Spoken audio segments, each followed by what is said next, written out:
Alright fellas, we're back in Pokemon Masters, and today we're going to be taking a look at Grusha and Cetitan, getting a little bit of a sync pair overview for these guys. Well, yeah, both guys. And looking at just what these guys can do and see what their abilities are, obviously. So, obviously Grusha here, he is a support character. He's the fourth Paldean character in the game, and the fourth Paldean Pokefair. So we're 4 for 4, right? It makes sense for Grusha to be a Pokefair. He's popular, right? And same, obviously, with Iono as well, Penny and Nimona. They make sense to be Pokefairs. I'm sure people want spotlights soon, and I'm sure we'll get some. I don't know who could be spotlights. Maybe Clavel. Honestly don't know. Maybe some of the people in the Blueberry Academy, like the director, Snacksworth, those type of characters, maybe they could be spotlights. Who knows? Hopefully we get spotlights soon. Anyway, yeah. So Grusha, support character with the Tech EX role. Obviously, don't give him the Tech EX role. It's not worth it at all. He's an Ice type character with Cetitan. Drops the 22nd of January and lasts until February 11th. Little under 3 weeks. About 3 weeks, something like that. Close enough. Good enough, right? So, yeah. When it comes to his stats, also theme skills, Ice, Gym Leader, Scarf, Nature Lover, no Paldea yet, sadly. We would have thought they would have added Paldea with Iono, because going off of Galar's track record, it gave us the Galar theme skill on the third character. But they may also just be waiting for an anniversary when they have Paldean characters. So if you want another illusion or another lead for the 4.5 anniversary to be Paldea, that could be it, because we might get the theme skill there alongside whatever characters they may bring along. Protagonists, professors, Arven, whatever. And now finally going to his stats. 694 health, 297 in both defensive stats, 244 attack, and 295 speed. Obviously special attack just does not matter because he's all physical attacking. Good bulk stats, not like exceptionally crazy, but they are definitely solid enough. Obviously with the EX roll, if you're really that willing, and level 150, stats are going to be far higher. And going into his moves, so he's got Ice Fang, which is a 10% chance to freeze and a 10% chance to flinch. Very good, by the way. Obviously, there's like Thunder Fang, which we have with Volkner, who's able to abuse paralysis and flinching. But the big thing about this one with Ice Fang is that freeze and flinch both make it so the enemy is essentially not being able to move. Flinch, freezing, and sleep, I think, are the only ones. I'm pretty sure that just prevent the enemy from actually taking an action that's not a trainer move. So this is very, very good. Got that double chance to make that happen. Dire Hit All Plus, raising ally crit, maxing it, very good as well, of course, but pretty basic. And then his trainer move lets cool down, applying Ice Zone and raising the special defense and physical defense of all allies by 2. So he's got crit support, he's got defensive support, and he sets Ice Zone. Definitely not... yeah, it's a great ability for sure. But there are some reasons that people probably aren't going to go for him, I'm going to guess. But whatever, let's finish up the rest of his main kit here before we talk about that. He's got himself the Absolute Zero Ice Avalanche, which is a 2-use move, 100 power, and the activation condition is when the user's defense is raised. So any defense entry abilities, or obviously support, or obviously just using his trainer move, is pretty much going to make sure that's activated, other than enemies debuffing your defense, or, you know, the ally stat, down parameter in stadium, that type of stuff. And deactivation condition is when the defense is not raised. The user takes up a defensive posture. Using the move again will make the user leave the posture. No action can be taken in the posture. Nullifies an attack move that targets the user or all allies while in this defensive posture. And then the user leaves the defensive posture and attacks the target with double the power of this attack. So, if I'm reading that right, assuming... granted, I don't know how WULFRIC works, so I could just be... It wouldn't matter. Nullify an attack move that targets the user or all allies while in the defensive posture, meaning I'm guessing he just negates all damage. It's like Wide Guard and Protect pretty much all in one. If a move targets... Seemingly, if a move targets one ally that's not Grusha, they'll still take damage, but if a move is directly targeting all allies, Grusha will negate all of the damage of that attack, as well as any attack that's targeted towards him, which he's a support. All attacks should be targeted towards him 9 times out of 10. So, yeah, very good for sure. It's pretty much just a few damage guards just built in this avalanche, which is good. Obviously, the penalty is that you can't make any moves or anything, so you're going to fuck with your sync countdown. Pretty much it. And then it also lowers target attack and special attack by 3 stat ranks, whichever enemy hits him. So that's very good as well. He's got good debuffing. He's able to buff defenses, and he's able to buff crit and apply potential flinch or freeze. So he's got great defensive utility for sure. Being able to, become immune to damage in one aspect or another, as well as, of course, apply the defensive buffs for activating Smart Cookie, Tough Cookie, Towering Force, whatever the special defense version is. Is it Brute Wits? It might be Brute Wits. And then obviously having the debuffing for attack and special attack, which activate, of course, Power Loving, Power Play, Power Posture, and Overwhelm, Pecking Order, those type of things. So being able to activate those type of multipliers, of course, is great. Obviously, it's not outright buffing stats, but do consider he's also setting Ice Zone, meaning he's going to be able to buff Ice-type characters. He's definitely more physically defensively oriented, I guess you could say, or physically offensively oriented if you look in the grid. So obviously, special Ice-type characters probably won't be his greatest partners, but really I don't think it matters too much. You can partner him up with most Ice types and it'll work relatively well. He's not going to be the most optimal pick or anything like that, but he, again, will still work pretty well. He's going to be able to work relatively well with Silver here, especially being able to apply crit buffs to Silver, so he doesn't have to have, like, Burst in or something, so he can actually, crit on his Crushing Triple Axle. That'll be good for him. Bring him with Signet Suit, and, of course, you can debuff attack, being able to activate his multipliers, Dirty Sync, and Demoralizing Sync. Sorry, not Dirty Sync, but just Demoralizing Sync here, and the Innate Multiplier. Yeah, that's the ones you want. Helping to activate those, definitely not too bad. And of course, again, applying Ice Zone. Same buffs for Kirim here, being able to debuff for Pecking Order here. And yeah, just Pecking Order, and of course Overpower if you do run it. Just different characters you can run with our boy Grusha here in order to actually make a use of those debuffing abilities, and of course the Ice Zone, which is still good. Irida, I've seen most people say he's not really necessary if you have Irida, which I would agree, because Irida's got so much more utility in her grid, as well as, of course, damage, and, of course, being a special Ice-type character that caters more to special damage dealers, it's going to be a little bit better because our more top-tier, or I guess better picks, are special, because you got Neo Champion Red, Getsus is a pretty solid option. For a free option, you obviously have Candace and Frostlass being a quite a good benefitter, of course, and of course mostly ends there. You could run Price, yeah, I'm sure, but Grusha does definitely help out in that more defensive or physically offensive aspect, I guess you could say. Going to his passive skills, he's got Fear the Snowy Mountain, which reduces physical damage taken by allies in Ice Zone and quickly charges Gauge in Ice Zone. Probably a 20% buff, could be more, could be less, probably not less, maybe more.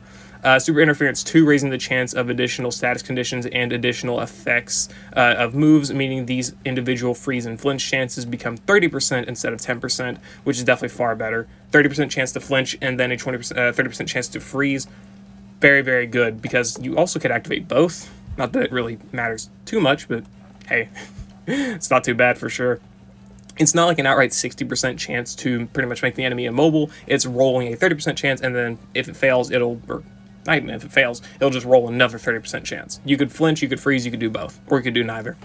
And then Impervious stats cannot be lowered. This is actually pretty much mitigates everything I was saying earlier with enemy debuffing his stats for his absolute 0 Ice Avalanche activation condition. Doesn't matter. You can bring the ally stat down parameter. It won't matter. They'll have 0 stats across the board, and he'll just be able to buff his stats and ally stats. No issue. He cannot be debuffed, which is very good. 100%. So that's pretty much his base kit. Even if we want to go and look at his grid here, doesn't seem to be anything too crazy. Ice Fang move gauge refresh is good because he's not slow, but he does not have a single way of buffing gauge. He does a quickly charging gauge when in Ice Zone, but of course if Ice Zone goes away, or if you need a different zone, something like that, it's gonna affect him a little bit, because while Ice Zone is not bad, for sure, obviously, Grusha does not require Ice Zone to function. The only thing that is locked behind Ice Zone is this passive, and it's just a little bit of damage reduction and some gauge charge. Not that those abilities are insignificant, but 90% of his kit is still going to function to 100% maximum, so there's no real problem. You can debuff, you can buff defenses, you can raise crit, you can flinch and freeze. There's no problem with him not working in Ice Zone. You don't need Ice Zone, so if you wanted to run him with a different zone setter, you could, but do consider you would be losing your gauge, acceleration, and physical damage reduction. And also, just looking again at this kit, I wouldn't say he's bad, obviously. He's definitely nowhere near it. He's still good. Ice Zone being our second real setter of Ice Zone, because we have Irida, who's our first, and then we have that Egg Glaceon, who is barely a contender, because you can get the same effect just by using someone like Dana if you're going to go for a super effective stage, for example, or again, just a stack of special or physical moves next. You can pretty much get the same level of effect. And you would obviously want to replace your partner with just a better Pokemon, but of course, obviously, people like the Eevees, and I like the Eevees too. Mostly just use them for the flair, I guess you could say. But obviously, being able to set Ice Zone as a support character as well is really good, because it means you don't have to take up a different slot for being able to set it up. But do consider, most of the top setups are still going to be consisting of Irida and Red. Obviously, they're still really crazy, really strong, especially together. But obviously, if you need, more specific situations, or if you need to, if you want to diversify, you can definitely make good use of Grusha. Again, his debuffing is great for someone like Getsus or Signusu N. His crit buffing is pretty good for Silver, and of course, overall defensive utility is universally going to be quite solid. Ability to freeze and whatnot could be good for characters with freeze multipliers. God prevent. Price and Lorelei if you really want it. You could obviously also run double Avalanche if you really like WULFRIC. Go for it, I guess. It sadly does not set Hail, so WULFRIC does not get that, but you could also, of course, make abuse of Ice Fang here with WULFRIC. Double Ice Fang, see how that goes. Not going to give you that. I wouldn't recommend it, but you can try it. But again, just mostly consider that when it comes to setting Ice Zone and helping out the most allies, Irida is probably going to be better still, but as a support and your actual selected tank, Grusha is going to be able to do well in that role, and of course he's got the side ability of setting Ice Zone, I guess is the best way to put it. Anyway, looking at the grid, 2 out of 5, he gets Ice Guard and Fire Guard, Team Mighty Sync 9, Iron Spire, which is mostly useless, Turn Move Hit and Heal, and Turn Move Pep Rally. Not a bad 2 out of 5, I would say. Team Mighty Sync for the physical moves up next is good, again, for your other physical allies, which are more physical ice characters, just there's better special ones. For physical moves next, again, Signusu Silver, Signusu N, Holiday Leon, Holiday Nessa, I guess. If you want to try that, Hollow's pretty solid, and Steven and Sandslash, you can try that. Fire and Ice Guard again. Just, again, if you're facing like ice stages or fire stages, 2 different types of damage guard just in the grid could be helpful. Trying to move Pep Rally, very good for gauge management, especially if you do what I was saying earlier and you want to use a different zone and you replace Ice Zone. So if you lose this ability, Pep Rally can kind of mitigate that, but of course you can stack them and you have even better gauge now with Pep Rally if you have Ice Zone up. And then Trainer Move Hit and Heal 9, applying gradual healing to the user's self. Just more healing for him. Again, if you use this or if you use Ice Fang, you can get some healing in there, because another one of his worst things is probably that he just doesn't have any heals, any innate heals pretty much at all. If they would have added the same ability that they have for like Thunderbolt Red or whatever, to where he heals in Ice Zone, I think it would have been a little bit better for him, but outside of that, he has no heals. Or he doesn't have any heals at all, other than the Trainer Move Hit and Heal here. And then, obviously, again, Team Mighty Sync 9, we went over that. Okay. But I wouldn't say it's really immensely insane. 2 out of 5 doesn't really change him all that much, but it's definitely not bad for sure. And then going to 3 out of 5, he gets Team Sharp Entry 1. Being able to max out crit just in 1 turn pretty much is very nice. First sync move, HP recovery 2, restoring 40% of his maximum health the first time the sync move is used each battle. Since this is just recuperation, or is recuperation target all allies?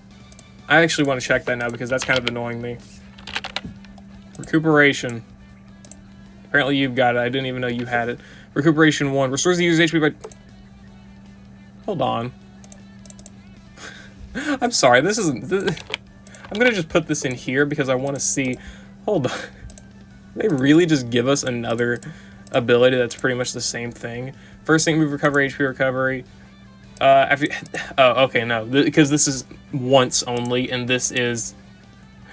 And this is infinite. So you couldn't just slap initial... You can just say initial recuperation 1. Okay, whatever. Sure, buddy, sure. So you got initial recuperation here for 40% healing. Definitely not bad, 100%. Not bad at all. This is his other form of recovery, I guess. It's basically like First Aid 4, but I guess more on demand.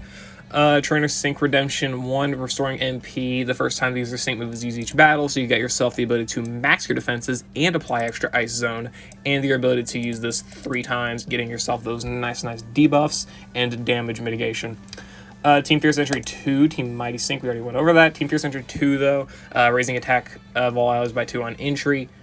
It's not bad, but this is mostly for topping off attack stats, not really setting them. Obviously, you'd still want your ally to be able to raise their attack by at least +2 for that +4, or of course, being able to get them to +6 a little bit quicker here. Definitely very nice. This is not like your main form of buffing attack, though. Keep that in mind. Revenge Boost 9, again, helping out gauge management, because while he is very bulky, he's not very gagey. Oh my god. Move in Ice Zone, team HP recovering 900% chance to restore HP of all allies when using a move in Ice Zone. This is basically like Team Fist Bump, or... that's my only example. Yeah, pretty much.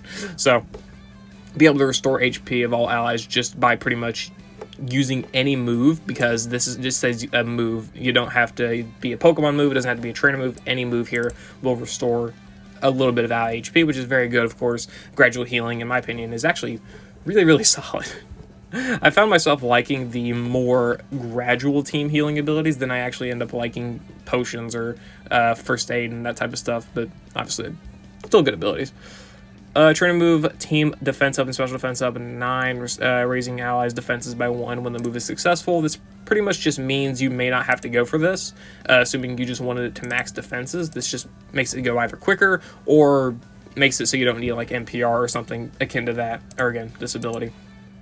And then Vigilance, innate Vigilance, so you can go for like Head Start 1, Adrenaline 1, Defense Crush, maybe even Mind Games. Whatever ability you want to go for, you can go for that instead of having to pick it up here in the grid. But of course, you could just give it to him in the Lucky Skill if you really need that extra grid energy. Definitely not a bad grid for sure. It definitely helps out a lot of his more, I guess, prominent issues. Healing for him and his allies is obviously now fixed.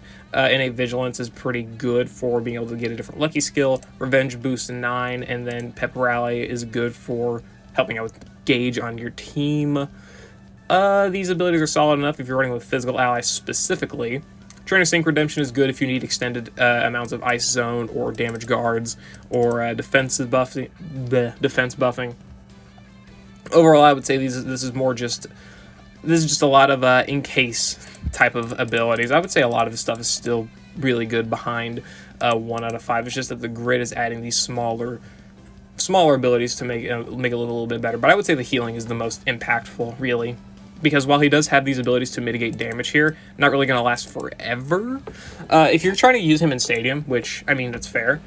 Honestly, I would say that the grid may be worth picking up because these abilities aren't going to last forever. Sorry. If you're in Stadium, don't pick up the grid abilities. I would say he's good at 1 out of 5 because these are going to last you enough. You have pretty much 2 uses of potential damage guards on the user. I want to look at the wording on WULFRIC again, by the way. I want to look at that. User. Yeah. Okay. So Grusha does mitigate damage completely. So yeah, be able to nullify attack moves that target him or all allies. Very good for mitigating damage. This is going to be great for any Stadium battle. Just means that you could run a lot more risky sets that don't require you caring about your support, because he can just boom, damage guard. This basically enables like the support takes ×3 damage parameter, or even the like striker and tech takes ×3 damage parameters, meaning you got pretty much 200 free points, because you can set your Ice Zone, you can set your die hit all plus, you can do whatever you want right there, and then you can just use Grusha here in order to actually just mitigate any damage taken for that one single attack. It does group sync count down a little bit, but of course you have 200 less points, or 200 more points to work with in your parameter options, so potentially having that extra damage that you don't have to worry about taking could be a little bit more valuable. Just really depends how you're building. So yeah, I mean, I'd say his base kit abilities are good. Raising defenses, debuffing attack, flinching and freezing. He can be very good in those areas. Gauntlet, I'd say he's probably really good in. being able to do this ability here is good. You probably want some way to manage speed, whether it be pep rally or otherwise. I would say that's one of his biggest issues probably in the Gauntlet, is that you may not be able to keep up Ice Zone long enough for your gauge acceleration ability here and your damage reduction, as well as just potentially having to worry about gauge. I don't know, but I'm not a Gauntlet expert. I don't know how any of these abilities are going to pan out, really. I'm not my thing. So, yeah. Anyway, going to Grusha's 4 out of 5, he gets Propulsion 9 on the trainer move and Team Status Immunity. Not really that important, but of course can be useful in different legendary gauntlets like Tornadus or Cresselia, Moltres, if you don't want to worry about burn. But then you got yourself this trainer move Propulsion, which is a lot more impactful. This pretty much takes away everything I was saying earlier about him screwing up sync countdown, because he can just get rid of that entirely or mitigate it entirely by using Propulsion. Propulsion 9 on a trainer move means that he can use it twice, and he can use Absolute Zero or Zero Ice Avalanche twice as well. So if you want to make abuse of his damage regards and you don't want to mess up sync countdown, 4 out of 5 will help you do that. But do consider, if you're only going to use it like once, or there's some situations that it's not that meaningful to miss your sync countdown, then you can give him like Head Start 1, Adrenaline 1, or something like that, to where it's not going to be all that bad if he... I can't speak. It's not going to be all that bad if he misses your sync countdown, right? But again, do keep in mind, this is still a good ability if you do worry about that. And of course, if you don't even plan to use the Ice Avalanche, you can just use this for free propulsion. You can just pick this up on him, give him Adrenaline 1, Head Start 1, or something like that, and you can get -3 sync countdown within the first 2 turns, and you can get your sync move quicker if you don't plan to use Absolute Zero Ice Avalanche. Not a bad idea. Going to 4 out of 5, he gets Super Interference 2, turning your 30% chance into 50% chance, which just makes this a lot better. I don't know what the exact mathematical odds would be of triggering a 50% chance and then another 50% chance, and seeing if at least one of them lands. I would say this is probably higher than 60%, though, so mathematically speaking. So this is mostly better than all those 60% flinch chances. This is probably more akin to like 70%, if that. I don't know. And then he gets Defense Crush 9, again, just catering more to those physical sides or physical allies. I wouldn't say it's really impactful, because look at who he's really helping if you are running him with Ice allies. I wouldn't say that they need defense debuffs that bad, and in Silver's case, he can already debuff defense, so again, not that impactful, or not that important. I just wouldn't say it's worth 5 out of 5. It's not bad, for sure, and you could definitely make use of it, but I personally probably wouldn't pick it up. 4 out of 5 I can see value in, though. Trainer Propulsion, sync ramping, always going to be useful. And of course, just sync countdown in 90% of game modes is pretty useful, just in general. So, very, very nice. 3 out of 5, though, you can definitely get some good use, mostly in his healing ability, and of course, just other abilities that depend mostly on the situation you're in. For example, being able to pick up Sync Trainer Redemption could be good if you need extra defenses and extra long amounts of Ice Zone, mostly for Gauntlet, again, that type of thing. That could be where it's the most useful. Team Fierce Entry 2, again, just any physical ally you may partner him with that needs their stats maxed or just raised in a better way. Grusha can do that. And then again, just other different abilities that he has. Mostly just depends on the situation.